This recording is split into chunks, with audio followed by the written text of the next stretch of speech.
Hello బంగారు, ఎలా ఉన్నావు? బాగున్నా అమ్మా. అన్న వదిన బాగున్నారా?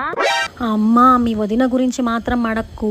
అసలు ఏ టైంలో పెళ్ళయిందో ఏమో కానీ అస్సలు నా కొడుకు నన్ను అడగకుండా ఏమీ చేసేవాడు కాదు.